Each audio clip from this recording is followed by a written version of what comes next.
இன்னமும் புரட்சி தலைவி அம்மா அவர்கள் நெய்வேலியில் உடைய பங்குகளை தனியாருக்கு தாரை வார்க்கின்ற ஒரு சூழல் ஏற்பட்ட பொழுது புரட்சி தலைவி அம்மா அவர்கள் அதை எதிர்த்து குரல் கொடுத்து அந்த பங்குகளை தமிழக அரசே வாங்குகிற ஒரு நல்ல சூழலை மாண்புமிகு அம்மா அவர்கள் உருவாக்கினார்கள். ஆனால் இன்றைக்கு அதே நிலைமை சேலம் உருக்காலைக்கு ஏற்பட்டிருக்கிறது. ஆனால் இதை தடுத்து நிறுத்தி நாட்டுடைய பாரத பிரதமருக்கு சென்று கலந்து பேசி அது தமிழக அரசே வாங்குகின்ற ஒரு சூழலை இன்றைக்கு இருக்கின்ற முதலமைச்சர் செய்யவில்லை. அதை இன்றைக்கு சேலம் மாநகரத்து மக்கள் மட்டுமல்ல தமிழக மக்கள் உன்னிப்பாக கவனித்துக் கொண்டிருக்கிறார்கள். இப்படி பல பிரச்சனைகள் தீர்க்கப்படாமல் அரசனுடைய மெத்தன போக்கினால் கிடப்பிலை போடப்பட்டிருக்கிறது.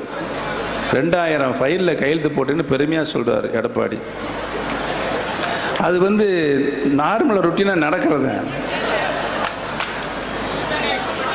நான் ஒரு மாதம் முதலமைச்சர் இருக்கும்போது இந்த இடப்பட்ட காலத்தில் 2000 இல்லை 3000 4000 ஃபைலோட கையெழுத்து போட்டிருக்கு. அதெல்லாம் பெருமை இல்லை, சாதனை இல்லை. அது அன்றாட நிகழ்வு. தலைமைச் செயலகத்தில் இருக்கிறவங்க கீழேருந்து மேலே வரைக்கும் கையெழுத்து போடுறது நிகழ்வு நடவுங்க. அந்த பொருள் முடிவுக்கு வரும்பொழுது கையெழுத்து போடணும். கையெழுத்து போட்டது மட்டும் ஆகிறது. ஜீவ அரசாணை வேணும். அரசாணை போட்டதுக்கு பின்னாலும் அதை அமுல்படுத்த வேண்டும். இவ்வளவு பணிகள் அரசில் இருக்கிறது. இது பெரும் சாதனை என்று ஆட்சியாளர்கள் கூறிக்கொள்வது மிகவும் வேடிக்கையாக இருக்கிறது. நாங்கள் என்ன சொன்னோம்? அந்த குடும்பத்தினர் பிடிக்கலேருந்து நீங்கள் வெளியே வாங்க அப்படின்னு சொன்னோம். இடையில ஒரு லேசாக ஒரு ட்ராமா ஆனாங்க. தினகரனை நாங்கள் ஒதுக்கி வச்சுட்டோம். அதனால் நாங்கள் பேச்சுவார்த்தைக்கு நம்ம பேசுவோம் உட்காந்து அப்படின்னு. சரி, இந்த அவங்க நம்மளோட இருந்த பழைய கதை ஏதோ உண்மையாக பேசுகிறாங்கன்னு சொல்லிட்டு சரி பேசுவோம் அப்படின்னு சொன்னால் அப்படியே நிற்குது. ஆளாள் கொண்டு பேசுகிறாங்க. சில பேர் அங்கே இருக்கிற சில பேர் தினகரன் கோஷ்டின்றாங்க. தினகரன் இன்னைக்கு ஊர் ஆர்ப்பாட்டம் நடத்திட்டுருக்காங்க. எதுக்கு ஆர்ப்பாட்டம்? அவர் கைது செய்ததை கண்டித்தான். யார் கைது செய்தது? எதற்காக கைது செய்தார்கள்? ஆர்கே நகர் சட்டமன்ற தொகுதியில் இடைத்தேர்தல் வந்தது. இடைத்தேர்தலில் அவர்களும் வேட்பாளரை நிறுத்தினார்கள். நாமும் கழகத்தினுடைய அவைத்தலைவரை நிறுத்தினோம். அங்கு தேர்தல் பணி நடைபெற்று கொண்டிருந்தது. வாக்காளருக்கு 4000 ரூபாய் ஓட்டு கொடுத்தாங்க. 2000 ரூபாய் ஸ்டாலின், 6000 ரூபாய் வாங்கிட்டாங்க மக்கள்.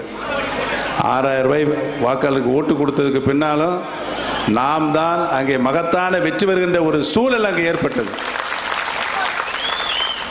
வாக்காளர்களுக்கு பணம் கொடுத்தவருடைய விவரம் இந்திய தேர்தல் ஆணையத்தில் கைகளில் கிடைச்சிருச்சு. அப்புறம் இந்த ரெட்டலை சின்னம் தாவா இந்திய தேர்தல் ஆணையத்தில் இருக்குது. யாருக்குங்கிறது அதுக்கு அந்த ரெட்டலை சின்னத்தை லஞ்ச பணமாக கொடுத்து அதை பெறுவதற்கு முயற்சி செய்து அதுவும் வசமாக மாட்டிக்கிட்டாங்க.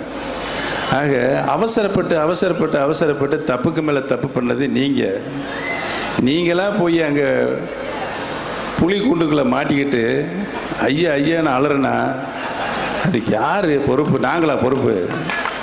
நாங்கள் பொறுப்பு இல்லை. நீங்களா போய் மாட்டிக்கிட்டீங்க. அதுக்கு ஆர்ப்பாட்டமா? கண்டன ஆர்ப்பாட்டம் எதுக்கு போடுறாங்க? என்னை திட்டுறதுக்குனே போடுறானுங்க. ஒரு ஊருக்கு போய் நீ பேசு. அதனால் நாங்கள் ஒன்றும் குறைஞ்சி போகிறதில்ல. எங்களுக்கு முழுமையாக புரட்சித் தலைவர் எம்ஜிஆருடைய ஆசியும் புரட்சித் தலைவர் மாண்புமிகு அம்மாவுடைய ஆசீர்வாதம் இருக்கிறது. மாண்புமிகு அம்மாவுடைய ஆன்மா எங்களோடு இருக்கிறது. உறுதியாக நாங்கள் இந்த தர்ம யுத்தத்தில் வெல்லுவோம். மீண்டும் புரட்சித் தலைவி மாண்புமிகு அம்மாவுடைய ஆட்சி தமிழகத்திலே மலரும். கோட்டை மைதானத்தில் மீண்டும் மாண்புமிகு அம்மாவுடைய ஆட்சி பொறுப்பில் இருக்கின்றவர்கள் இதே கோட்டை மைதானத்தில் உரையாற்றுகின்ற ஒரு நல்ல வாய்ப்பு மீண்டும் உருவாகும் என்பதனை இந்த கூட்டத்தின் மூலமாக தெரிவித்துக் கொண்டு, தவறான பாதையில் சென்று கொண்டிருப்பவர்கள் புரட்சி தலைவர் எம்ஜிஆர் புரட்சி தலைவர் மாண்புமிகு அம்மாவுடைய லட்சிய பாதையில் சென்று கொண்டிருக்கின்ற எங்கள் பக்கம் நீங்கள் திரும்பி வந்தால் மக்கள் உங்களை மதிப்பார்கள். திரும்பி வராவிட்டால் நீங்கள் அரசியல் அனாதையாகத்தான் ஆக்கப்படுவீர்கள் என்பதை மட்டும் இந்த நேரத்திலே சொல்லிக்கொண்டு, ஒருவேளை சட்டமன்ற தேர்தலுக்கும் வரலாம், அது உள்ளாட்சி தேர்தலுக்கு முன்பாகவும் வரலாம் என்ற கருத்தினை அங்கே பதிவு வைத்த பொழுது ஆட்சியில் இருப்பவர்கள் ரொம்பவும் என் மேலே கோவப்பட்டு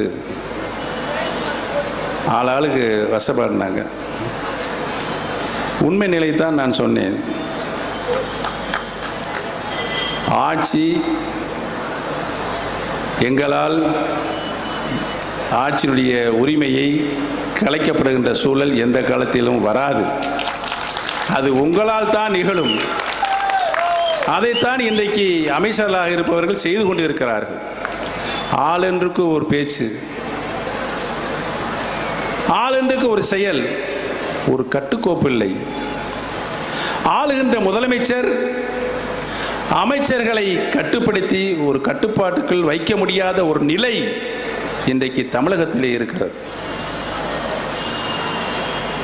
ஒரு மிகப்பெரிய திட்டம் கியா மோட்டார்ஸ், 7000 கோடி முதலீடு.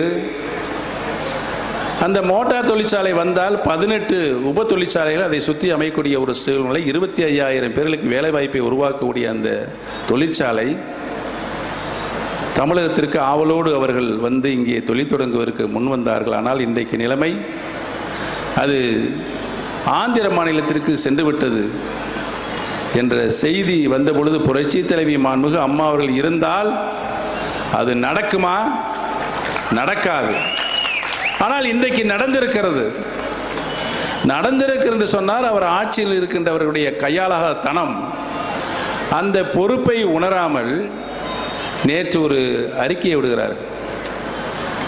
அது அவர்களுடைய சுய முடிவாம், அந்த நாட்டினுடைய சுய முடிவை, நிர்வாகத்தினுடைய முடிவு என்று சொல்லி நம்மளை நோக்கி வந்தவர்கள் ஏன் ஆந்திர மாநிலம் சென்றார்கள் என்பதற்கு உண்மையான காரணத்தை இன்றைக்கு தமிழக மக்கள் பேசிக்கொண்டிருக்கிறார்கள்.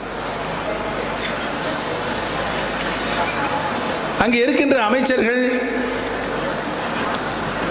தினந்தோறும் எதையாவது வேண்டாத கருத்துக்களை சொல்லி மக்களை குழப்புவதிலேயே இருக்கிறார்கள். ஆனால் மக்கள் தெளிவாக இருக்கிறார்கள். உங்களிடம் இருப்பது மொத்தமே இந்த 2117 நிர்வாகிகள் தான். அவர்களே கணக்கு சொல்லியிருக்கிறாங்க. 122 எம்எல்ஏகளாம், 37 சட்டமன்ற நாடாளுமன்ற உறுப்பினர்களாம், 48 மாவட்ட செயலாளர்களாம், ஒன்றிய நகர செயலாளர்கள்.